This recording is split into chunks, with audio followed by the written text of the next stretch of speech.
সালমান শাহ ভাইয়ের সাথে আমার ওরকম কোনো মানে সম্পর্ক ছিল না।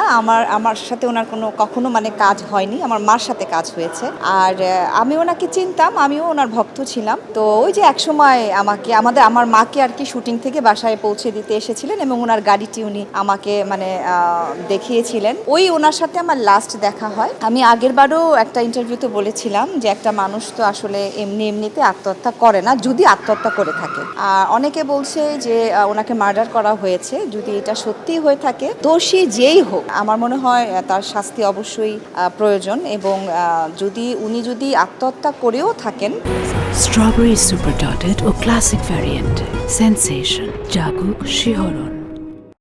নিশ্চয়ই মানে কারো না কারোর জন্য তার এই পথটা বেছে নিতে হয়েছে এবং আমি চাই তারও শাস্তি। আসলে আমি তো এই ব্যাপারে ইনভলভ না। আমি আসলে জানি না যে আসলে সত্যি মানে ডন ভাই এটার সাথে জড়িত কিনা, বা উনি যদি নিজে স্বীকার করে থাকেন সেটা হচ্ছে আলাদা ব্যাপার। এখন কোনো কিছু না জেনে আসলে কোনো কিছু বলাটাও ঠিক না। যেহেতু ওনাকে রিমান্ডে নিয়েছে, তারপর দেখা যাক রিমান্ড থেকে কি মানে আমরা শুনতে পাই যে কি হলো বা কোন দিকে গেল এই কেসটা, বা ডন ভাই কি বলল, তারপরে আসলে এটা উত্তর দেওয়াটা মানে আমার মনে হয় সঠিক হবে। এখন না জেনে কোনো কিছু বলা